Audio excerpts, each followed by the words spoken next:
السلام عليكم ورحمة الله وبركاته. الحمد لله رب العالمين والصلاة والسلام على سيدنا محمد وعلى آله وصحبه أجمعين أما بعد. அன்புக்குரியவர்களே, கண்ணியமானவர்களே, தொழுகை என்பது நாம் அனைவரும் அமைதியாக தொழ வேண்டிய ஒன்று. தொழுகையிலே பிரதானமாக இருக்க வேண்டிய ஒன்று ஹுஷூ என்பது, உள்ளச்சம் என்பது. அந்த உள்ளச்சத்தை நாம் மனதில் கொண்டு தொழுதால்தான் எமது தொழுகை ஏற்றுக்கொள்ளப்பட்ட வெற்றியை அடையக்கூடிய தொழுகையாக மாறும் என்று அல்லாஹு தஆலா அல் குர்ஆனிலே சொல்லி காட்டியிருக்கின்றான். கத் அஃப்லஹல் முஃமினூன் அல்லதீன ஹும் ஃபீ ஸலாத்திஹிம் ஹாஷிஊன்.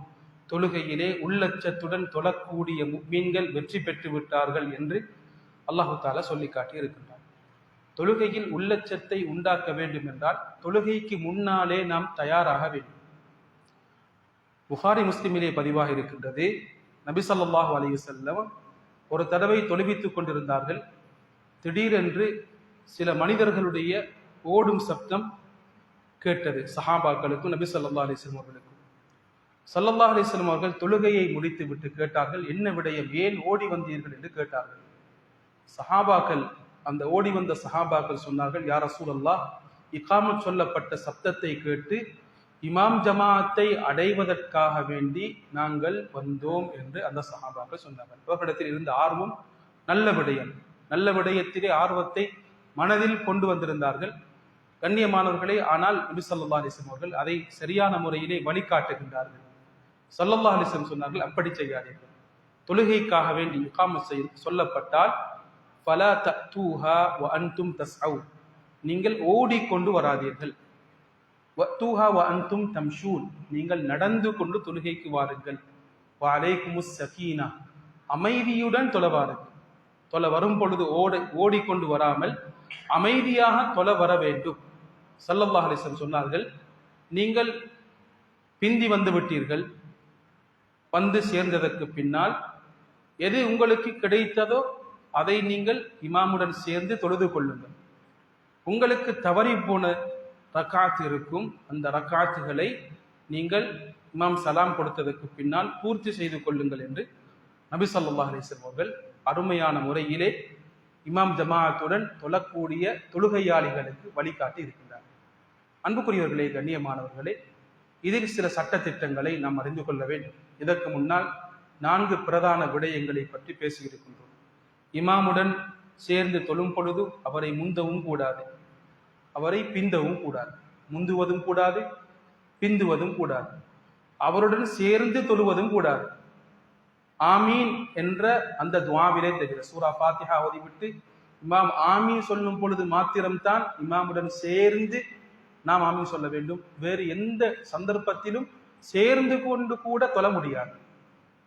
நாம் செய்ய வேண்டியது இமாமை பின்துயர்ந்து தொழ வேண்டும், இமாமை ஃபாலோ பண்ணி தொழ வேண்டும். இதுதான் மார்க்கம் காட்டக்கூடிய முக்கியமான வழிகாட்டலாக இருக்கிறது. பிந்தி வருகின்றோம். கண்ணியமானவர்களே, இமாம் சூரா ஃபாத்திஹாவை ஓதி முடித்து விட்டார். இந்த சந்தர்ப்பத்திலே வஜ்ஜஹ்து ஓதக்கூடாது. வஜ்ஜஹ்து ஓதக்கூடாது. அது துஹருடைய தொழுகையாக இருக்கலாம், அஸருடைய தொழுகையாக இருக்கலாம், அல்லது இமாம் சப்தமிட்டு சூறாக்களை ஓதக்கூடிய, குரானை ஓதக்கூடிய மகரிப் இஷா ஃபஜ்ருடைய தொழுகையாக இருக்கலாம். நமக்கு தெரியும் இமாம் இப்பொழுது சூரா ஃபாத்திஹாவை ஓதி முடித்து விட்டார் என்று தெரியும் என்றால் இந்த சந்தர்ப்பத்தில் வஜ்ஜஹ்து ஓதக்கூடாது. கண்ணியமானவர்களே, நாம் சூரா ஃபாத்திஹாவை ஓத வேண்டும்.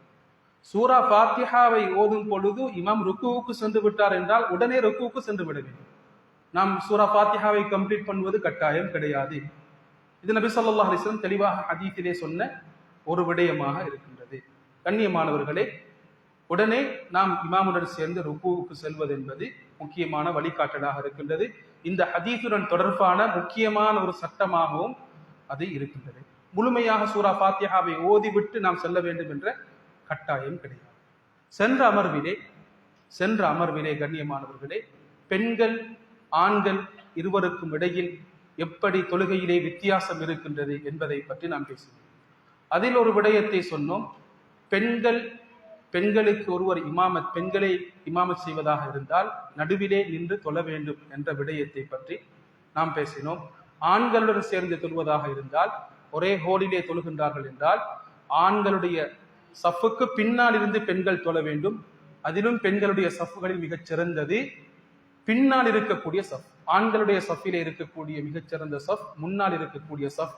ஏனென்றால் பெண்களுக்கும் ஆண்களுக்கும் இடையில் மிக்ஸ் ஏற்படக்கூடாது என்பதை மார்க்கம் பல இடங்களிலே வலியுறுத்தி இருக்கின்றது. இதில் ஒரு அழகான ஒரு கேள்வியை கேட்டிருந்தார், ஆண்களுக்கு பெண்கள் இமாமத் செய்ய முடியுமா, ஆண்களுக்கு பெண்கள் இமாமத் செய்ய முடியுமா என்ற ஒரு கேள்வியை கேட்டிருந்தார்.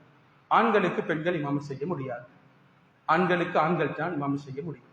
அதிலும் விசேஷமாக ஒரு கேள்வி கேட்டிருந்தார், நான் படித்த ஹாஃபித் ஆலிம் கிடையாது, எனது பிள்ளைகள் ஹாஃபிதாக்களாக ஆலிமாக்களாக இருக்கின்றார்கள், அவர்களை பின்துயர்ந்து எனக்கு தொழ முடியுமா என்று கேட்டிருந்தார். எப்படித்தான் இருந்தாலும் பெண்கள் ஆண்களுக்கு இமாமாக இருக்க முடியாது.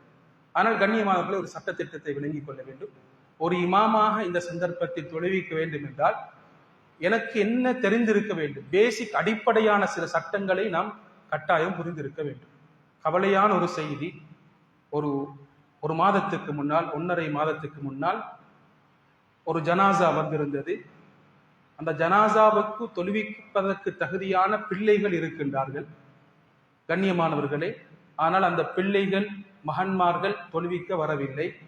சன்னின் லோ தொழுவிக்க வருகின்றார், சன்னின் லோ மருமகன் தொழுவிக்க வருகின்றார். கண்ணியமானவர்களே, நான் கேட்ட கேள்வி, பிள்ளைகள் இருக்கும் பொழுது, தனது சொந்த பிள்ளைகள் இருக்கும் பொழுது ஏன் சன்னின் லோ தொழுவிக்க வர வேண்டும் என்று கேட்டேன். பிள்ளைகளை பார்த்து கேட்டேன், உங்களுக்கு தொழுவிக்க முடியுமா என்று கேட்டேன். அவர்கள் சற்று தடுமாறிய பொழுது நான் கேட்ட கேள்வி, உங்களுக்கு சூரத்துல் ஃபாத்திஹா தெரியுமா என்று கேட்டேன். சொன்னார்கள், கிட்டத்தட்ட 30 வயது இருக்கும், அல்ஹம்துலில்லாஹ் நன்றாக படித்திருக்கின்றார்கள். சொன்னார்கள், கவலையான செய்தி, நாம் அனைவருமே கவலைப்பட வேண்டிய செய்தி, எமது பிள்ளைகள் இப்படி இருந்தால் நாம் திருத்திக் கொள்ள வேண்டிய விடயம். சொன்னார் அவர், எனக்கு சூரா ஃபாத்திஹா தெரியாது என்றார். கவலையான செய்தி கண்ணியமானவர்களே. நாம் தொழுவிப்பதற்கு தகுதியான அடிப்படையான சட்டங்கள் இருக்கின்றன, அவைகளை கட்டாயம் தெரிந்திருக்க வேண்டும். அதில் விசேஷமாக சூரா ஃபாத்திஹாவை சரியாக நாம் ஓத கற்றிருக்க வேண்டும். அப்படி இருந்திருந்தால் இந்த சந்தர்ப்பத்திலே பெண்களுக்கு ஆண்களாகிய நாம் ஒரு தந்தையாக ஒரு மகனாக இருந்து நாம் இமாமத் செய்ய முடியும். வீட்டிலே அப்படியான ஒரு சந்தர்ப்பம் ஏற்படும் என்றால் நாம் சூரா ஃபாத்திஹாவை சரியாக ஓதுகின்றோம், சட்ட திட்டங்களும் நமக்கு தெரியும் என்றால் நான் ஒரு இமாமாக இருந்து எனது பெண்களுக்கு இமாமத் செய்ய முடியும், பெண்கள் எமக்கு இமாமத் செய்ய முடியாது என்ற சட்டத்தை நாம் விளங்கி இருக்க வேண்டும். அல்லாஹ் தொழுகையின் சட்ட திட்டங்களை அறிந்து வெற்றி பெற்ற கூட்டத்திலே எம் அனைவரையும் ஆக்கி அருள்வானாக. வாஹிரு தஅவானா அல்ஹம்துலில்லாஹி ரப்பில் ஆலமீன். அஸ்ஸலாமு அலைக்கும் வரஹ்மத்துல்லாஹி வபரகாத்துஹு.